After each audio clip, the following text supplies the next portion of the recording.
Graça e paz, meus irmãos. Vamos dar início ao nosso momento de devocional. Tome a sua Bíblia no livro de Êxodo, capítulo 7. Nós vamos ler do versículo 14 ao versículo 24. Vamos ao texto. Então disse o Senhor a Moisés: O coração de Faraó está obstinado, recusa deixar ir o povo. Vai pela manhã a Faraó. Eis que ele sairá às águas.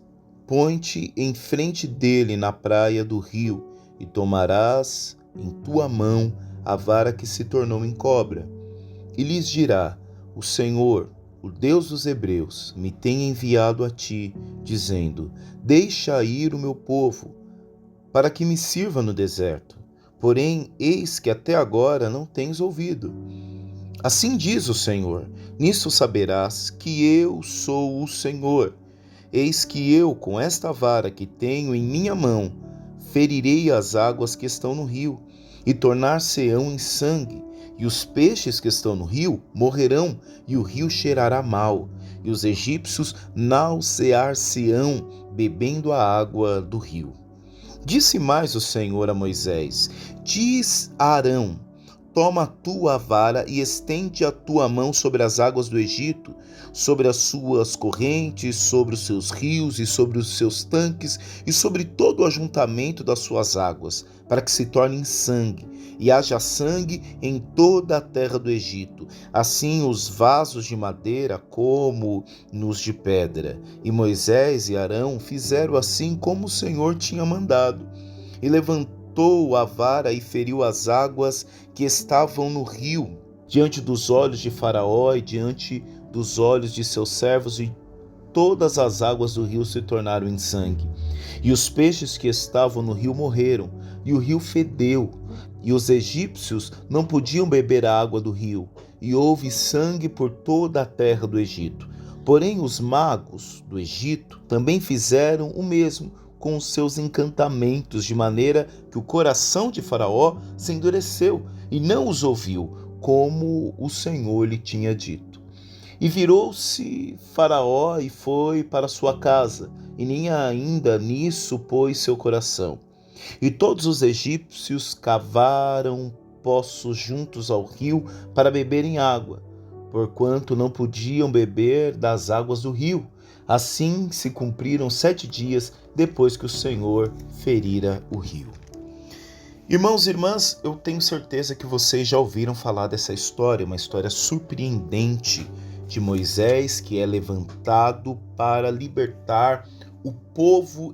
Moisés, que outrora cresce num palácio real egípcio, após matar um egípcio, isso no capítulo 2 de Êxodo, ele vai para uma terra distante, a terra de Midian, aonde lá ele se casa com Zípora, como nós vemos no versículo 21 do capítulo 2 de Êxodo, e Moisés consentiu em morar com aquele homem, e ele deu a Moisés a sua filha Zípora.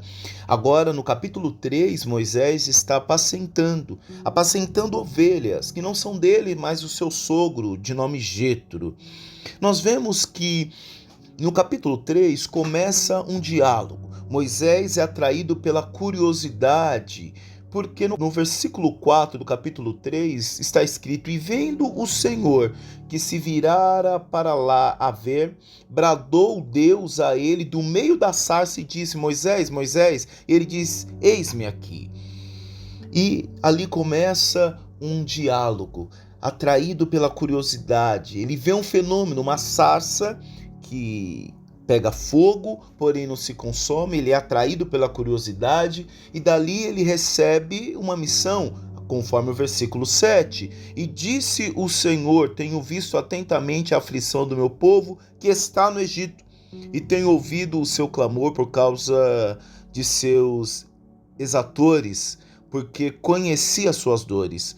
Portanto, desci para livrá-los da mão dos egípcios e para fazê-los subir daquela terra a uma terra boa e larga, uma terra que mana leite e mel, ao lugar do cananeu, do eteu, do amorreu e do perizeu e do eveu e do jebuseu.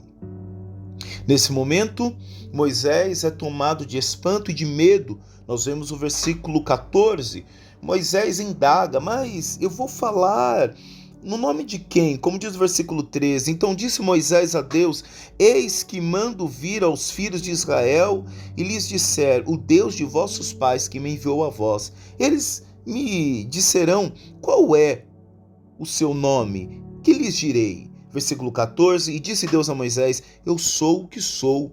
E aqui na tradução do hebraico é: eu sou o que serei. E disse mais: assim dirás aos filhos de Israel: eu sou, me enviou a vós. Moisés agora tem uma missão. Missão essa que nós vemos cada vez mais sendo fortificada, sendo maturada na vida daquele homem. Capítulo 4 agora, diz o Senhor: então respondeu Moisés e disse: mas eis que não me crerão, nem ouvirão a minha voz, porque dirão: o Senhor não te apareceu. E ali Deus usa de um instrumento que Moisés já estava utilizando no capítulo 3, ao apacentar as ovelhas. Diz o versículo 2, o Senhor disse: que é isso na tua mão? E ele disse: uma vara. E ali acontece uma manifestação, pois é através daquela vara que Moisés recebe uma autoridade visível para realizar milagres, para realizar atos miraculosos que até então seriam necessários. Nós vemos que no versículo 5 o Senhor diz: para que creiam que te apareceu o Senhor, o Deus de seus pais, o Deus de Abraão, o Deus de Isaque e o Deus de Jacó. Chegamos agora no capítulo 7. No capítulo 7, então disse o Senhor a Moisés, versículo 1, eis que te tenho posto por Deus sobre Faraó, e Arão, teu irmão, será o teu profeta. Aqui, em algumas traduções, está escrito: eis que eu te ponho por autoridade sobre Faraó. Ou seja, era Deus chancelando os atos, as atitudes de Moisés, uma vez que Moisés estava sendo enviado em nome de Deus para que Faraó, a maior autoridade egípcia, pudesse libertar o povo dele, o povo de Deus que estava cativo, vivendo como escravo. Era um homem agora indo na maior autoridade. Aliás, não indo apenas diante da maior autoridade, mas era o Deus Todo-Poderoso, indo diante da maior civilização da época, que tinha tecnologia, que tinha cultura, que tinha arte. E Deus, ao ver o seu povo afligido, escolhe Moisés, que, como diz o versículo 7 do capítulo 7, Moisés era de idade de 80 anos e Arão de idade de 83 anos quando falaram a Faraó. Então, meus irmãos, às vezes a ansiedade de nós correspondermos ao plano de Deus pode nos impedir de um tempo de maturação, um tempo de crescimento, um tempo de amadurecimento. Veja que Moisés, com a idade de 80 anos, o seu irmão 83, é chamado para uma grande missão. É Deus agora se mostrando soberano sobre esse povo, sobre essa etnia, sobre essa nação, sim, avançada tecnologicamente para a época. A primeira praga que Deus envia diante da dureza do coração de Faraó é a praga das águas que se transformam em sangue. Veja que todas as pragas, que são 10 pragas, revelam o poder de Deus sobre elementos da natureza que para os egípcios eram divindades, porque os egípcios eles eram politeístas. E o que acontece ali o contexto histórico e cultural? O Nilo, que é o rio que é ferido por esta praga, conforme o capítulo 7 do versículo 14 ao 24, era a fonte de vida do Egito. Nós estamos falando de um período da história totalmente agrícola, onde era necessário água, era necessário sementes, eles viviam da agricultura. E a fonte de vida do Egito era o rio Nilo. Então o rio Nilo garantia água potável, garantia fertilidade, garantia um solo fértil. e logo se garantia um solo fértil, garantia também alimento, garantia transporte, ou seja, toda a economia, toda a potência do Antigo Egito estava em torno do Rio Nilo. Aliás, o papiro, que era como se fosse um papel, vamos dizer assim, onde os egípcios descreviam e relatavam as suas histórias, era feito de junco que nascia à beira do Rio Nilo. Então veja que o Rio Nilo era importantíssimo para a existência do Egito. Além disso, o Nilo era considerado sagrado. Como eu disse para os irmãos, o Egito era uma terra politeísta. Então, o Rio Nilo ele era associado ao deus Ape, o espírito das enchentes do rio, a deusa Ísis. Aliás, Faraó era também uma divindade, era Osíris.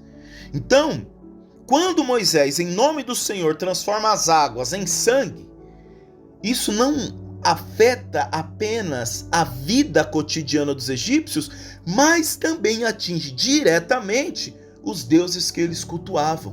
Era a forma de Deus se mostrar soberano sobre as falsas divindades e falsos deuses que aquele povo se apegava, que aquele povo cultuava.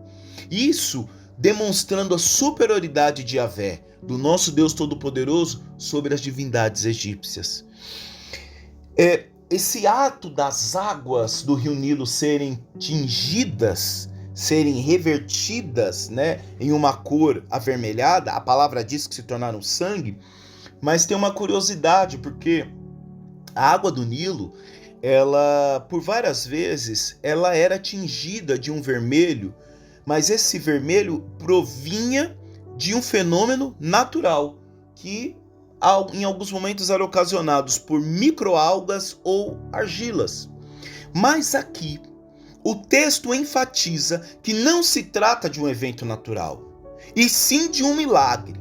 E qual era o propósito desse milagre? Qual era o propósito teológico? Julgar o Egito.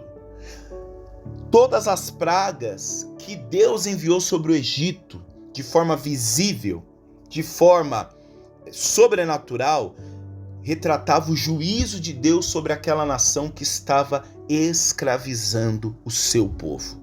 E qual era o objetivo? Libertar o povo.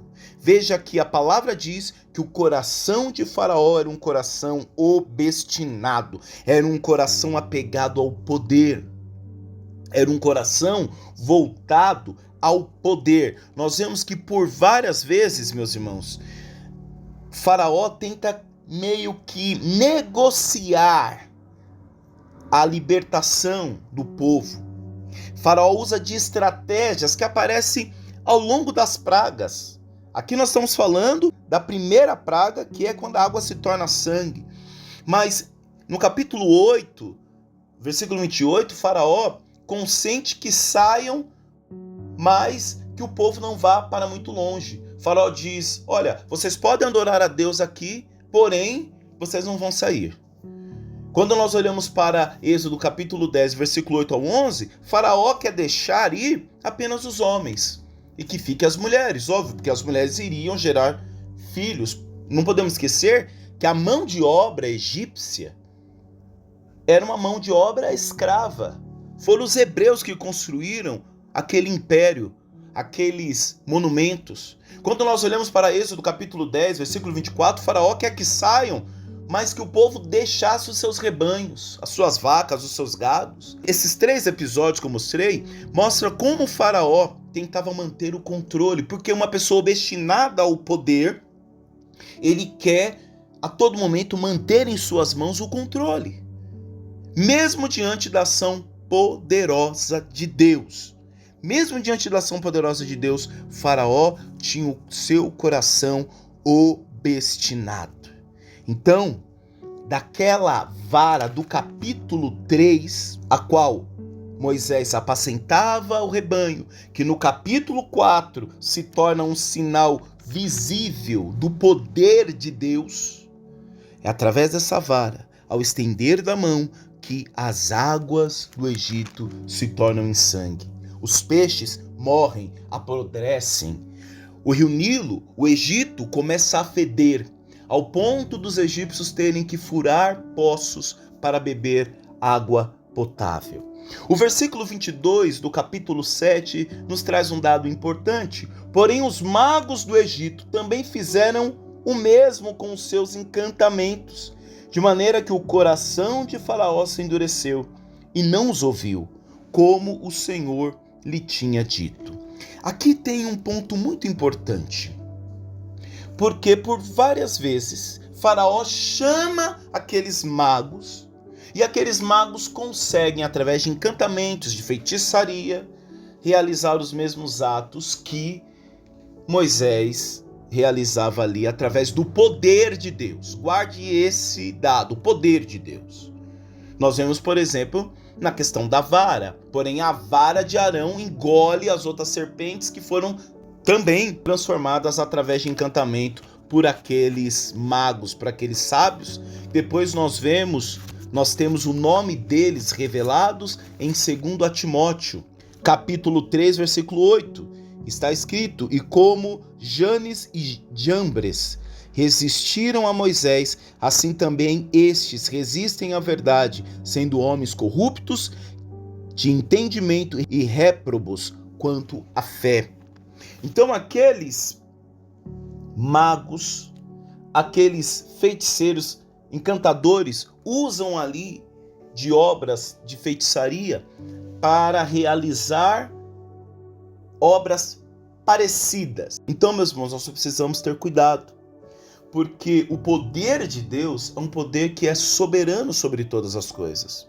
E às vezes muitos homens são levados à corrupção, à mentira, por conta desses atos miraculosos. E eu preciso dizer que nem todo ato miraculoso, sobrenatural, transcendente, por mais que eles estejam acontecendo até à vista dos nossos olhos, eles provêm de Deus. Aqui nós vimos que, através de encantamentos, aqueles magos conseguiram transformar a água em sangue. Depois nós vemos que eles conseguem transformar as suas varas em serpentes. Porém, nós vemos mais para frente, a partir do versículo 18 do capítulo 8, que com a praga dos piolhos ou pequenas moscas, que no hebraico a gente não consegue identificar se são piolhos ou pequenas moscas, o fato é que foi um enxame sobre o Egito, uma das pragas, eles não conseguiram fazer do pó, assim como Moisés, através do poder de Deus, o fez.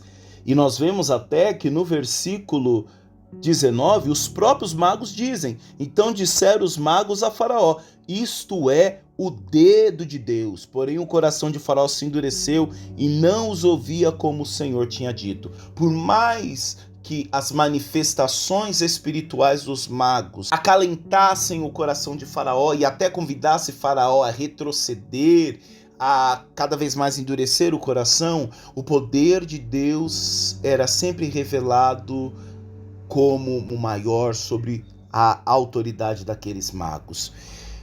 Essa é a primeira praga. E através dessa primeira praga e das demais que haveriam de se abater sobre o Egito, aqui essa é a primeira, nós precisamos tirar um ensinamento muito profundo, que Deus é aquele que ressignifica a dor. Deus é aquele que tira algo bom de algo ruim. Se nós pegarmos apenas o capítulo 7, o início das pragas sobre o Egito, nós estamos vendo degradação, nós estamos vendo um povo sendo assolado. Mas isso era o prenúncio da libertação de um povo que há anos estava sendo açoitado, que há anos estava servindo de escravo pelo bel prazer de um faraó de coração obstinado e endurecido. Deus, diante dessa manifestação, ele confronta os ídolos da nossa segurança. Aquele povo, meus irmãos, estava colocando a sua segurança no rio Nilo, porque o rio Nilo para eles era uma entidade. E eu te pergunto, em que você tem colocado a sua confiança? Porque se for necessário, Deus irá esmiuçar, Deus irá levar a pó, a caco, esse ídolo a qual você se segura e tem colocado nele a sua confiança, porque só Deus é soberano sobre todas as coisas. Ora, o Deus que fez o céu e a terra não haveria de ferir as águas do Egito? Deus é soberano em todas as coisas. Deus é independente da sua criação.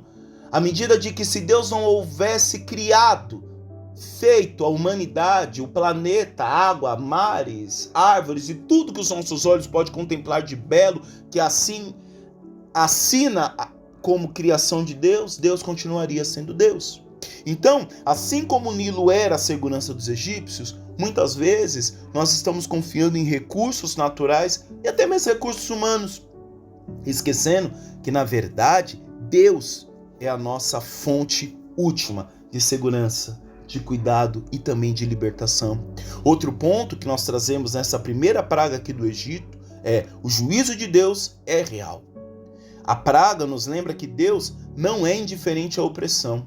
Deus não compactua com opressão. Deus não compactua com escravidão. Deus não compactua com injustiça, porque ele depois vai dizer em Êxodo: para o estrangeiro, a viúva e o órfão, eu faço justiça. Então Deus não compactua com os nossos atos de injustiça.